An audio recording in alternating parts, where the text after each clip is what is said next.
大家好，又係男人咧同大家討論時事熱話嘅時間啦。錄音嘅時間係4月11日嘅晚上。今日男人就想同大家講一個名，叫做張敬軒。相信今日大家見到新聞啦，呢位曾經咧被一啲人認為係黃絲偶像嘅歌王，最近多咗個新嘅身份，竟然係保安局嘅項目導師啊！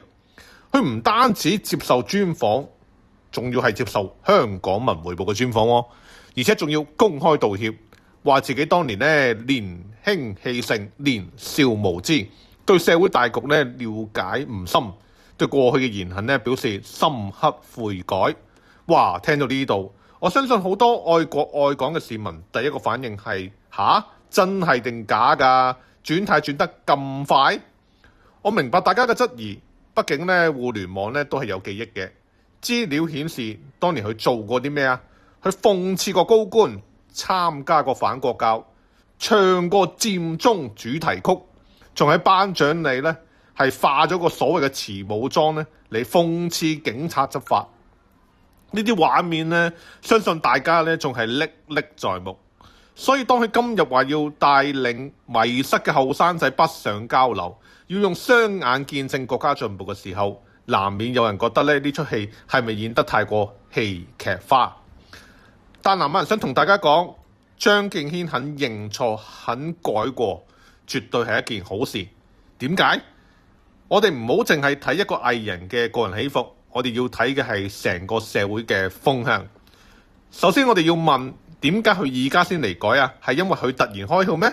定係因為佢終於睇清楚喺香港呢塊土地上面，如果你想繼續發展，如果你想做一個有影響力嘅公眾人物，你就唔可以再同國家同法治對着幹。如果張敬軒係真心悔改，呢個咧係一個極強大嘅信號，佢代表緊一個曾經深受違法達義思想影響嘅群體，終於發現嗰條路係死胡同。佢而家主動揾保安局，仲要係針對嗰啲被捕但未被檢控嘅年輕人做導師。呢件事好有諷刺意味，但亦好有建設性。由一個曾經迷失過嘅偶像去勸嗰啲迷失中嘅細路，呢種過來人嘅說服力，有時咧比起啲高官講100句大道理仲有效果。佢喺專訪入邊講得好坦白，話自己以前係衝動，人誰無過呢？後生仔行錯路，如果肯回頭，社會應該俾機會。呢個係我哋一直強調嘅包容。但係咧，當然啦，呢一種包容唔係盲目㗎。張敬軒話係要帶隊返內地，要見證範圍，好，我哋歡迎。但我哋更希望見到嘅係，佢唔單止係做導師嗰幾日咁樣，而係佢以後嘅作品，佢嘅所有嘢，係咪真係可以培養出一班有正確價值觀、識得愛護國家嘅新一代藝人呢？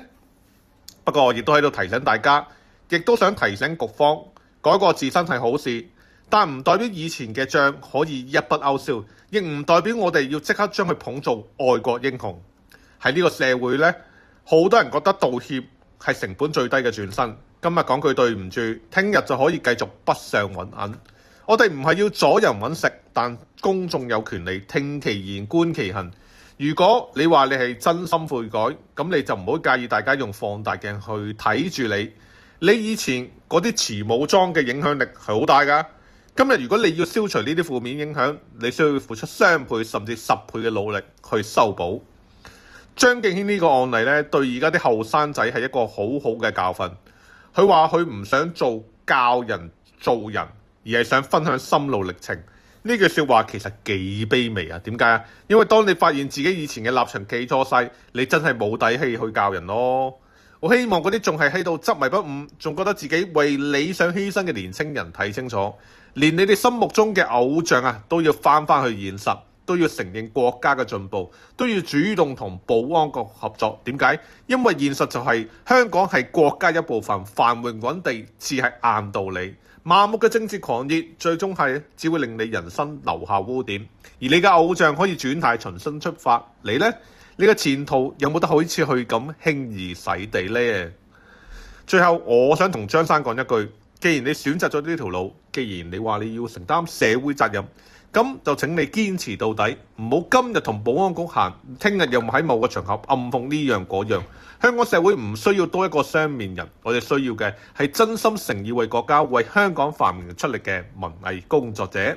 張敬軒嗰個係一個轉機，如果佢真係能夠帶動一班後生仔重新出發，我會俾掌聲㗎。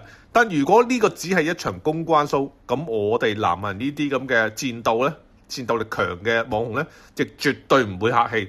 今日就講到呢度，下一集再同大家討論其他時事要話。如果你都同意南人嘅觀點，記得點讚、收藏同分享。下集再見，拜拜。